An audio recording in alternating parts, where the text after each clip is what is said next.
and welcome to Petite to Queen's Claim Your Career Crown podcast. I'm your joyful sales queen, Lynn Whitbeck, and today I'm joined by our wonderful guest, Wanda Allen. And we're going to be talking about how follow up strategy can boost success. Getting results is what drives your business and enables you to help and serve more people.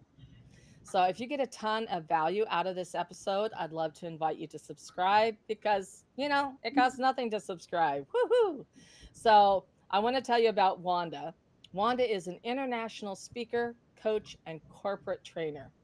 She's also the author of Follow Up Savvy and Follow Up Sales Strategies. Wanda had a 25-year corporate career in various sales related areas where she held the position of senior vice president for 15 years. Now, after leaving corporate, Wanda followed her business and set up, she founded, I should say, not, well, I'm not sure what I said, Cold Brain. She founded her business, Follow Up Sales Strategies. She's an expert in helping entrepreneurs, business owners, and sales professionals increase pipelines, improve sales performance, and strengthen relationships by developing strong follow up skills. What Wanda teaches is tried, tested, and proven. And I am so thrilled to have you on the show today, Wanda. Welcome. Welcome to the show. Oh, thank you. It's my pleasure to be here. All right. Well, let's just dive in because, after your corporate career, I'd really like to hear what inspired you to create your business, Follow Up Sales Strategies. And, really, what was that momentum to get started? Yeah. So when the bank I was working for was acquired, well, let me back that up. Okay. So I spent the bulk of my career managing SBA departments and their government loans, which means they come with a ton of regulations and rules. Well, to manage a good department, I had to develop the skill for creating systems. And so I got a systems brain that was developed. And after managing SBA departments for 15 years, I was asked if I would consider the position of branch manager. And I was ready for a change, so I accepted the position, which put me into sales. And when I studied the sales process, I realized how critical follow-up is. But I thought, how do you do it though? How do you stay on top of it all? And I fell back on my systems brain. And I developed systems for following up on the prospecting side and then staying in touch once business has been closed. That is known as relationship management, which is an extension of following up. And the bank I was working for was acquired. We were not the lead bank. I was part of senior management. You know how that story ends. So I didn't know what I was going to do, but I knew banking had run its course in my life. And a friend of mine said, you should teach people how you follow up. And I thought, well, that's crazy. I don't know anything about speaking or coaching. I know a lot about follow up, but I thought, what the heck, I'll give it a whirl. So I went out on a wing and a prayer and started speaking and learned very quickly that in general, people really struggle in this area. And that was 15 years ago. And here we are today. Absolutely. And it's so true. Follow up is one of the number one things that you need to do in sales, and yet so many people truly do struggle with it. So I want to ask you, how do you create your follow up strategies? And you already said there's a process, so I'd love to hear about this. Yeah, so what I always say is we got to start with the fundamentals of follow-up. You have to start with the fundamentals in anything. It's been said to be an expert at anything, you have to be a master at the fundamentals. So there's three primary fundamentals. And if one is struggling with their follow-up, it's because they don't have the three fundamentals in place. So because I could teach you the best systems on the planet, but if your fundamentals aren't there, which creates your foundation, by the way, you're not going to be able to sustain the systems. It would just be impossible. So what are the fundamentals? The first one is mindset. You have to have the right mindset about follow-up. The number one reason why people don't do it is because of fear. That's the main issue with mindset. Fear of rejection, fear of being pushy, fear of not knowing what to say, fear of not knowing what they are going to say. And the list goes on and on. So you have to have the right mindset about it. Second fundamental is you got to use the CRM, stands for Customer Relationship Manager. It's just really helps streamline the process. And then the third fundamental, and this sounds so elementary and like such common sense, but it's not very common. You got to make follow-up a priority, and you've got to adhere to your priorities. Follow-up work is very easy not to do. Okay, very easy. And but it's detrimental to future business, and it creates chaos in lead generation and booking sale, closing sales. It's not good to put it on low on the task list. No, and I agree with you so much. It's one of my powerful principles is that you have to become a master at follow up because this is people aren't ready to buy immediately. Mhm. Often they need time to get to know you, to get to like you, to get to trust you. Yeah, And when you're doing the follow up, it really is showcasing how you're going to show up, that you're credible, that you're going to be there. yeah, And it also keeps you top of mind. And yes. there are so many different things about follow up. And I really want to remind everybody here that the most important thing is that you are literally going to close more sales when you follow up with your ideal clients. So I just gave one big thing about why follow up strategies are so important, but you are the experts. So I'd love to hear from you. Yeah, so you said it. That's the bottom line is at the end of the day, if you don't follow up, you are going to lose business. That's just the way it is, and that's the truth. And so if you don't follow up, what happens is you're going to put yourself on that hamster wheel. Yeah. Because here's what happens: people work so hard at getting leads, but that takes time, energy, effort, money a lot of times, if you're networking and that's how you're getting your leads. But they fall so short on the follow-up side that what happens is they'll get a lead, follow up twice, the prospect doesn't respond, and they just let it go. And then they have to go get another lead and follow up twice, and the prospect doesn't respond, and they let it go. And that's where the hamster wheel shows up. And that pains me because people work so hard in lead generation. But if you will just commit to your follow up responsibilities, you're going to close so much more business. You said it. And research tells us 90% of people quit after 2 times. I Well, know. if you're in what I call the elite 10% that's willing and able to make 3 or more contacts, that's a very low bar, by the way. There's so much business for you out there because people don't do it. Yeah. And yeah, Essentially, you're giving, when you don't follow up, you're giving that business to your competitors. yes. Yeah. You know what you're doing? That I call it, you're prepping the prospect for your competitor, because you go in and you educate them and you talk to them about the service or the product, and then you don't follow it, maybe follow it once or twice, and the prospect isn't ready yet, and you stop. Well, when they are ready, and they're going to say, what was her name, Lynn or Linda or Leslie, and they're going to, I can't find your contact information, and the next person they meet that does what you do is going to get the business. Yeah. Yeah. So you touched on some of the reasons sales professionals overlook follow-up strategies, especially around that fear. But let's say, you're bold and brash and you're not afraid of the no.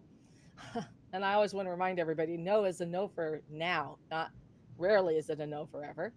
But what would you say to what are some of those other reasons that sales professionals simply, fall down on their face and don't do their follow up? Yeah, because they don't have order and organization. That's really what it is. You have to. Now, we're all wired differently, okay? And some people are more naturally organized than others. And so if you're not a naturally organized person, you really need to have processes, systems, routines, they all mean the same thing, in place. Because if you don't, you're going to lose business. The fur never stops flying when it becomes chaotic. And that's a really difficult environment in which to live. And so you want to, I think this crazed frenzy that we all live in has desensitized people to inefficiencies. Yeah. So the norm is to go 100 miles an hour in 10 different directions every day. And it gets exhausting. it wears you out, and that's where things slip through the cracks. So the first, by getting a CRM or some kind of system in place, that's first and foremost. Because let me tell you, when you don't have a system in place, you're writing information down on the back of their business card, on a sticky note, on a spiral piece of paper. You're storing it in your memory bank, which is very unreliable. And that's how chaos kicks in. Yeah. So and then chaos opens the door wide for inefficiencies, and they're so costly. They're going to hit you in your bottom line. Yeah. I call it the cyclone and chaos calamity. You know? And it is so true. And you don't need some super elaborate CRM. You can No, use a Google Sheet, right? yeah, And depending on your business, right? It really has to suit you and your business. And eventually, you'll get there. But the first thing is to have that process. So let's talk about the challenge of creating that process and creating an effective follow-up strategy. yeah. Well, you just have to be committed to it. Okay. You've got to be, and that again, that sounds elementary, but you have to be committed. You also have to make the time for it. Time is a problem for so many people. And the number one reason why people say they can't get their follow-up work done is because they don't have the time. They just have too much going on. I've heard it a gazillion times. I never believe it. So you need to be committed. You need to make the time for it. How do you make the time for it? It's top priority work, and you do your top priority work before you do anything else. What happens, and I find that those who consistently have a shortage of time are the ones who waste the most. And how do they waste their time? They waste all day on low priority, busy work. And then they get to the end of the day and say, oh, shoot, now I don't have time to get that follow-up work done. And it's time's fault when, that's not the case. So why do so many people waste their days on low priority, busy work? Because that's the comfortable work. And our human nature is to gravitate towards comfort. So be committed, make the time, get your top priority work done first, and get some kind of system in place so you're going to one place and one place only for the information you need to get your follow-up work done and take care of your relationships. Yeah, I love this. So, Wanda, is there a specific strategy that you can recommend for someone when they're, sort of building that follow-up cadence or some of the messaging? Okay, the messaging. So people get tripped up on what to say, right? Well, I don't know what to say, or it's so uncomfortable. I'm going to make it really simple. Say what you mean and ask for what you want. Okay. Don't beat around the bush. Don't try to sugarcoat it, because when you do that, you're going to get tongue tied and twisted. And you don't want to, you're going to be wasting time on fluff, when really you just need to get to the point. Now, this does not mean you're abrasive, rude, or unprofessional. You're professional, you're kind, you're just getting to the point. And we appreciate that. Everyone appreciates that. So how do you do that? Well, you be very, very clear in your mind about the purpose of your phone call, email, or text. If you're following up to see if they've made a decision, that's what you're going to say. If you're following up to see if they're ready to book that meeting with you, that's what you're going to say. That is the point. So keep it very, very simple. Yeah, that's so true.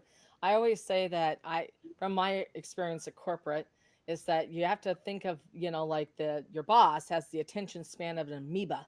So the same with your clients, get to the point, but do Yeah. it in a way that's polite and kind and professional. That's beautiful.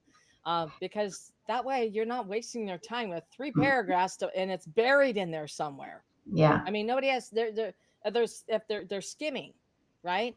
And you Yes. just get to it, Yes. Yeah. and Yeah. Go ahead. I'd also say is, what is the worst thing that can happen? That they say no. Well, is Yeah. that really the worst thing that can happen? I mean, I'm sorry, but there's so many. Just open up the news. There's so many Yeah. more things that are the worst thing that could happen. It's that Yeah. at least right? And remember, often it's a no for now. Maybe you haven't established the value, haven't built the relationship enough. So there's a lot of different things. So I think that mindset that you discussed is probably the number one piece that people really have to work on. Yes. And you know that so many people think the pain is in the no, and that is wrong. The pain is not in the no. The pain is in the ignore. I will take a no over an ignore any day of the week, because when somebody tells me no, I know where they stand. I have my answer. And be okay with it, because not every prospect you talk to is going to want your product or service. Has nothing to do with you. It just either wasn't a good time or a good fit. That's it. And then you move on. So I always say, don't be afraid of the no. It's okay. It's, you know why? Because when somebody tells me no, it keeps my train moving, and sales is about movement. But if I have a prospect that's ignoring me, that car on my train is an idle, and it is going to slow my train down. So sometimes I say, like, oh my, if I'm following up for the sixth time, please just tell me no if you're not going to do it. I would just we move on, let's go. But prospects don't. They're funny. Prospects are funny creatures. Yeah, and ignoring is one of the easiest passive ways to just, not deal with it. There is another side. I want everyone to remind you, the number one reason why you get ghosted, people are ignoring you, is because they're busy. Yes, yes. They're busy. And this is a really good follow-up story I'm going to share, because back in the corporate days, I was pursuing a big program with a big grocery store chain. And I'd had a great conversation. So that meant we were going to move on to the next stage, right? Mhm. And crickets. Didn't reply to my emails, didn't respond to my voice message. I sent packages. I have a whole cadence that I would do. And so my step 12 of my 13-step Baker dozen process was to send a meeting invitation. And I sent a meeting invitation, which would mean I'd have to fly in for a lunch, and he accepted. Nothing else. I sent emails confirming when I would arrive. Did he have a favorite place that he wanted to go to? Nothing. I heard nothing. I still got on that damn plane. Excuse my French. I got on that plane, showed up. He trotted on down the stairs, and out to lunch we went. And he just said, "Thank you for following up." He said, "I really wanted to have this conversation. It's just been one fire after another, but I got to eat." We had a 2.5 hour lunch. I eventually did close that sale. Yeah. But here's the thing. I didn't take it personally, that ignoring. So just for everyone out there, it's usually because they're busy. Yeah. Yes. And what I will promise you is, the more you follow up, when they do finally respond, two things will happen. They will apologize for not getting back to you, and they will thank you for following up. Because another thing I can promise you is, the one who follows up is the one who makes the great professional impression. Yeah. And that's the one who gets the business. So you talked earlier about liking, trusting, and knowing. You typically don't know your prospects. They're typically new people in your world. The only way they're going to start trusting you is when you follow up when you're supposed to. And the only way they're going to get to know you is by following up, because that's how they're going to talk to you. And the only way they're going to like you is when they get to know you. Yeah. Yeah. So you do what you say you're going to do. Yes. Yeah. This proves your credibility. Yes. Right there. That what it's going to be like to work with you. Yes. And here's the thing is, the bar is so low today, because things are you don't even have, you'll trip over it. The bar is so low. Well, yeah. And some of it is so bad. It's so bad. To the top of my inbox. Oh my gosh. Yeah. Yeah. It's so bad, but that's good news for those who really want to take this seriously, because it really takes very little to stand out. Because it's just so bad out there. Research tells us that 79% of people never follow up, and I think it used to be 48, and I'm like, no, it's worse than that. But newer research is saying 79%. I believe that. Yeah. So that's how bad it is out there. Yeah, way back in the day when I'd be doing big conferences and stuff, one of my number one clients, she said she'd meet all kinds of people at these conferences, and she said she'd be lucky if one person followed up. Yeah. One follow up, Yeah. and it was just like crazy. So I think that what our listeners could really use, Wanda, from you today is what is one thing they could do to just begin that process of creating and building a successful follow-up strategy. I would say today, or when you're listening this, is you draw a line in the sand and say no more. This is going to be a top priority. I'm going to get my follow-up work done before I spend time on anything else, because that is the work that's going to build your business, bring you more sales. It cannot be pushed aside. Doesn't, and just say, I don't care how uncomfortable I am. I don't care how fearful I am, I'm going to do it, because it's a muscle. And the more you do it, the stronger it gets, the more developed it gets. And most importantly, the thicker your skin is going to get. And you're just going to breeze through your follow-up work every working day. If you committed to that and I came back to you in 1 year, I guarantee you, you tell me your sales are off the charts. Hallelujah. I'm testifying. Wanda's got it nailed right there. So, Yeah. Wanda, is there anything I haven't asked you that you wish I had? Um, Gosh, we've covered the fears, the priority. I would just say, okay, here's a question. Wanda, which of the three fundamentals is the most important one? Um, uh, Mindset, getting a CRM, or making it a priority? Which one is the most important? And I'm going to say, I can't answer that because they're all important. If you were sitting on a three-legged bar stool and you asked me which leg is most important, I can't answer that question. You know where you are. You know what needs what needs the most attention. What I would say is mindset is very important, because it all starts in between our ears, doesn't it? You can talk yourself into anything or out of anything. So keep a check on the mental chatter. Yeah, absolutely. I really like that. And I think it really depends on the individual, which one is Mm-hmm. the top priority. So, Yeah, um, yeah. and once again, Wanda, thank you so much for sharing how follow up strategy can boost success. Will you share with our listeners how and where they can find out more about you? Oh, thank you. Yes, you can go to my website, followupsalesstrategies.com. Okay. And I have just dropped that in the chat for everyone. And I want to thank you, Wanda, and I want to thank all of our listeners who tuned in today. I've had so much fun with this conversation.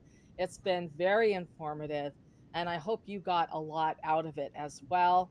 And Wanda, thank you again. I truly appreciate your joining me today. Well, thank you. Thanks for having me.